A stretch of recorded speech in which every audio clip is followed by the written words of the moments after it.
उत्तर प्रदेश के श्यामपुर में हरिदास त्रिपाठी नाम के एक मशहूर बिरयानी वाले रहते थे। जब वो एक दिन गंभीर रूप से बीमार पड़ गए तो उन्होंने हिसाब किताब में तेज मोहन और स्वाद पहचानने में माहिर सोहन को अपने पास बुलाया। बेटा मेरी बात ध्यान से सुनो। ये दुकान सिर्फ कमाई का जरिया नहीं है, ये एक भरोसा है जो लोगों ने हमारे खानदान पे किया है बेटा। लोग यहाँ सिर्फ बिरयानी खाने नहीं आते, अपनापन लेने आते हैं। अगर तुमने स्वाद और ईमानदारी से समझौता किया तो सब खत्म हो जाएगा बेटा, सब खत्म हो जाएगा। सोहन की आंखें भर आईं। उसने पिता का हाथ अपने हाथों में ले लिया। पापा, हम आपकी हर बात याद रखेंगे। मोहन बाहर से भले ही शांत रहता था, लेकिन उसके मन में दुकान को बहुत बड़ा बनाने का सपना पल रहा था।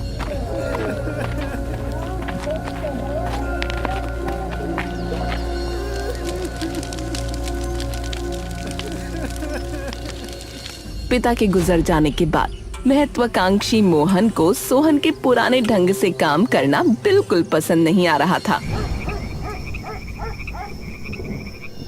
एक रात जब दुकान बंद हो रही थी, मोहन बैठकर हिसाब किताब देख रहा था और मन ही मन कुछ बड़बड़ा रहा था, जबकि उधर सोहन चुपचाप रसोई साफ करने में लगा हुआ था।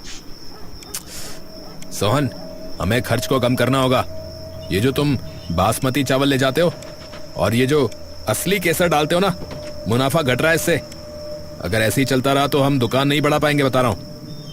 नहीं यार, सुनो, एक काम करो, इस तरह से धंधा बहुत घाटे में चला जाएगा, कुछ करना होगा।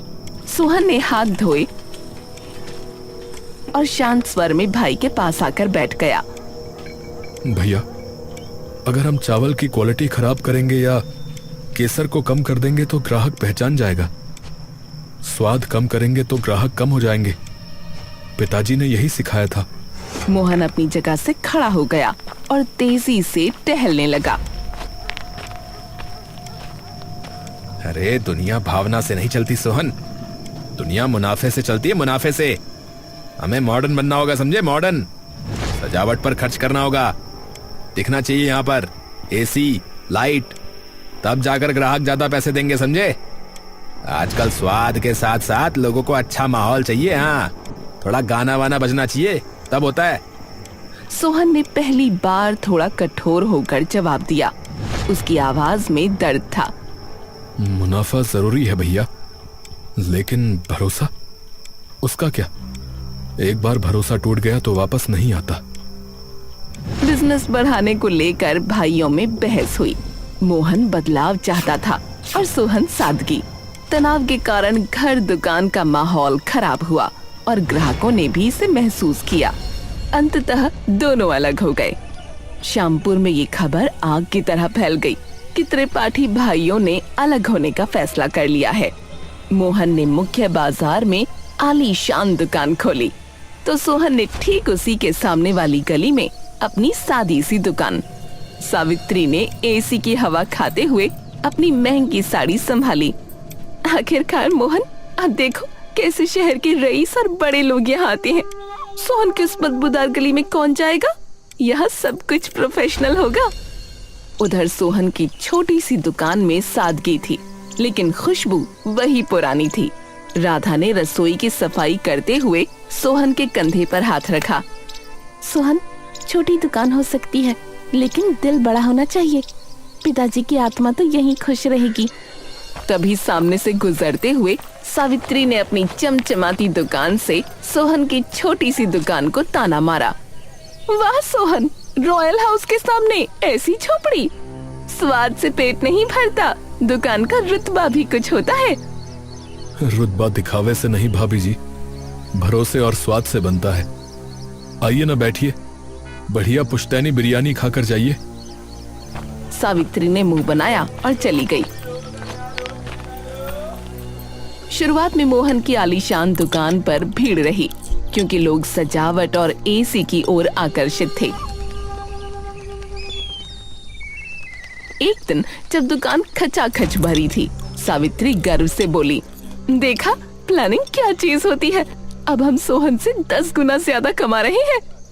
मोहन को स्वाद की चिंता थी, जबकि सोहन की छोटी दुकान पर स्वाद के दीवाने ग्राहक बार बार आ रहे थे। एक दिन एक बुजुर्ग ग्राहक सोहन की बिरयानी खाकर गदगद हो गए। बेटा सोहन, यहाँ खाने में वही घर जैसा स्वाद है। मोहन की दुकान में तड़क भड़क तो बहुत है, लेकिन वो जो है अपनापन और वो जायका वगैरह नहीं है। सोहन मुस्कुराया, उसके लिए यही तारीफ सब कुछ थी। चाचा, यही तो कोशिश है। मैं पिताजी का नाम डूबने नहीं दूंगा। मोहन सख्त मालिक था जो काम में पूर्णता चाहता था। एक दिन कर्मचारी रमेश द्वारा नमक ज्यादा डालने पर मोहन पूरी दुकान में उस पर चिल्लाया, ये होटल है रमेश, होटल, घर नहीं है तुम्हारा। अगर काम नहीं आता तो निकल जाओ, बता रहा हूँ। यहाँ ग्राहकों की संतुष्टि सबसे पहले है, तुम्हारी बकवास नहीं समझ गए।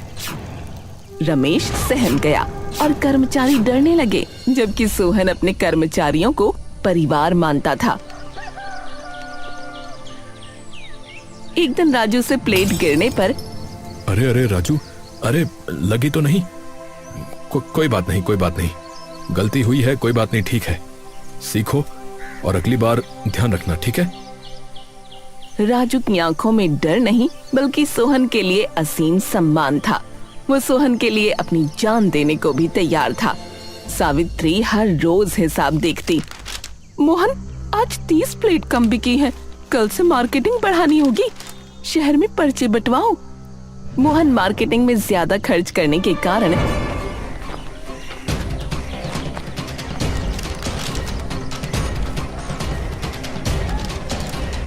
घाटे में रहने लगा, जबकि राधा रसोई में मदद करने के साथ साथ जरूरतमंदों का भी ध्यान रखती थी।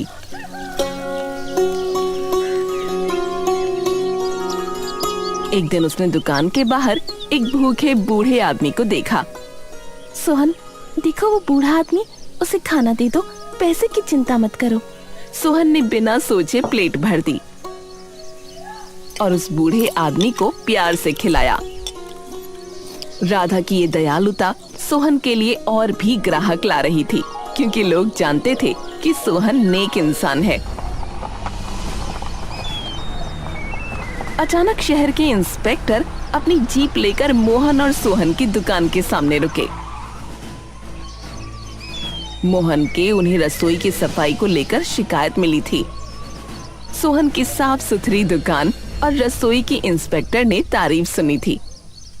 सोहन जी, छोटी जगह लेकिन साफ नीयत। आपका स्वाद और सफाई दोनों लाजवाब है।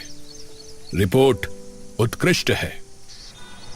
सोहन की तारीफ पूरे शहर में फैल गई। मोहन अपनी चमचमाती दुकान में बैठा ये सब सुन रहा था। तभी इंस्पेक्टर आकर मोहन से बोला,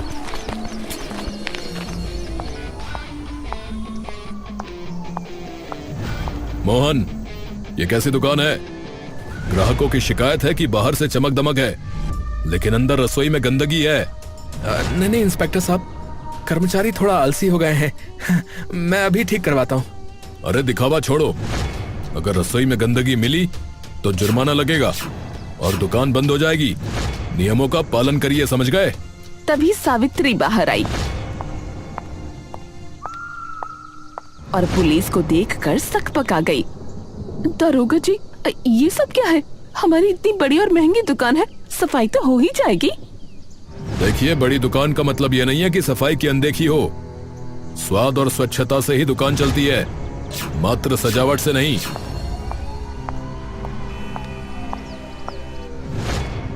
पुलिस के जाने के बाद मोहन और सावित्री दोनों सन्न रह गए। सोहन, जो ये सब देख रहा था, अपनी दुकान से निकलकर भाई के पास आया।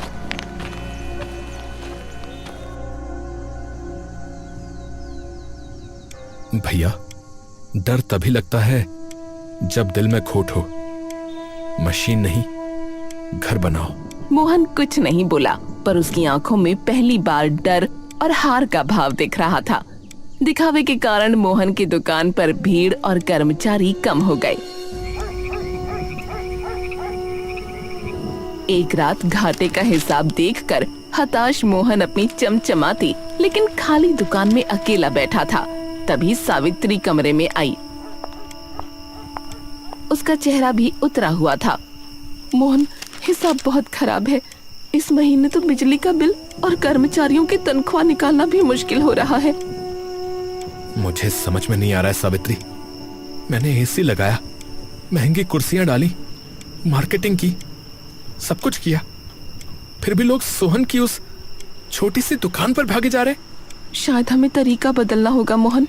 मैं देख रही हूँ ग्राहक सजावट देखकर आते तो हैं, पर स्वाद न मिलने पर दोबारा नहीं आते। लोग अब स्वाद मांग रहे हैं, दिखावा नहीं।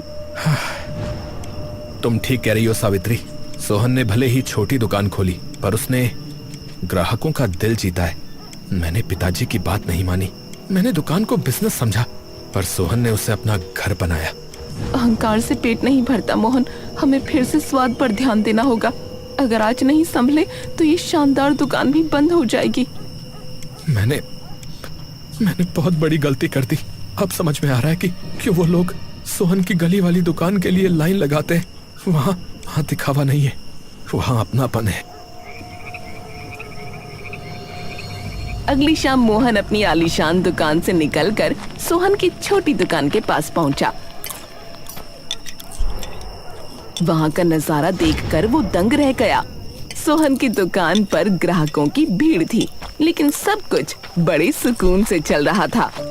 सोहन मुस्कुराकर ग्राहकों को बिरयानी परोस रहा था और उसके कर्मचारी भी खुशी खुशी काम कर रहे थे। सोहन भाई, आपकी बिरयानी का स्वाद तो बिल्कुल हरिदास जी के जमाने का है। घर जैसा लगता है यहाँ आकर। अब ये सब आप लोगों का प्यार है भाई साहब, और कुछ नहीं। अरे छोटू, पानी दो इनको। मोहन की ये सब देखकर आंखें भर आईं। उसे अपने पिता की बात याद आई। दुकान मशीन से नहीं, ग्राहकों के भरोसे से चलती है बेटा। मोहन समझ गया कि उसने सिर्फ सजावट की मशीन बनाई थी, जबकि सोहन ने एक अपनापन भरा घर। तभी सोहन की नजर मोहन पर पड़ी। वो तुरंत उसके पास आया।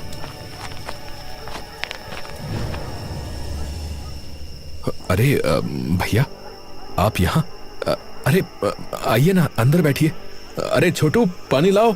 नहीं नहीं सोहन, मैं तो बस देख रहा था भाई। देख रहा था कि कैसे तूने छोटी सी जगह में इतना कुछ पा लिया। भैया, मैंने तो बस पिताजी का नाम जीवित रखा है, और कुछ नहीं।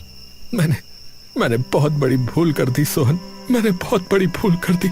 मैंने स्वाद को छोड़ दिया और सिर्फ दिखावे के पीछे भाग गया। तूने साबित कर दिया भाई कि बिजनेस से बड़ा रिश्ता होता है ग्राहक और दुकानदार का रिश्ता। भैया, एक बात कहूं, दुकान अलग अलग हो सकती है, लेकिन हम तो भाई हैं। पिताजी भी यही चाहते थे कि हम साथ में रहें भैया। मोहन ने सोहन के हाथ थाम लिए। उसका अहंकार पूरी तरह टूट चुका था। अगले दिन सुबह मोहन सोहन की दुकान पर गया।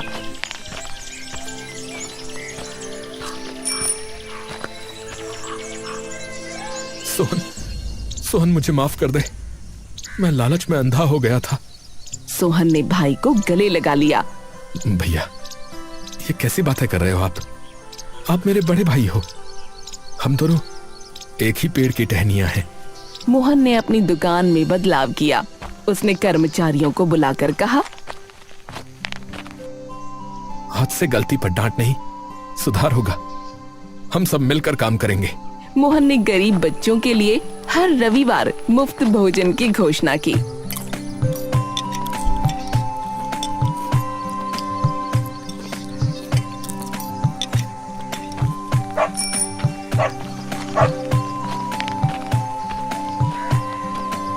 सावित्री भी बदली।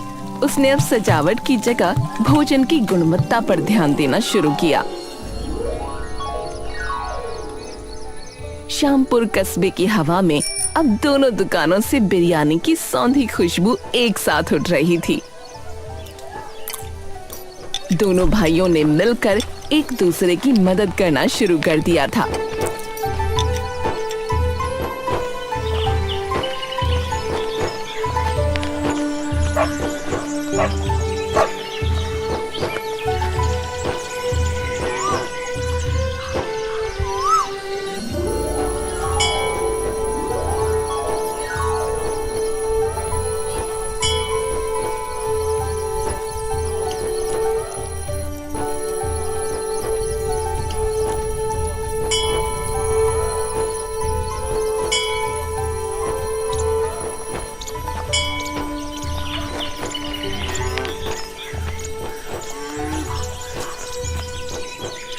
त्योहार के दिन दोनों परिवार साथ। सोहन, हम अलग अलग दुकान चला सकते हैं, लेकिन दिल अलग नहीं होना चाहिए।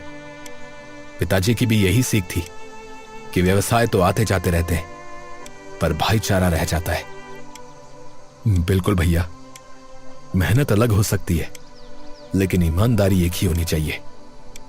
अब ग्राहक भी खुश हैं और हम भी।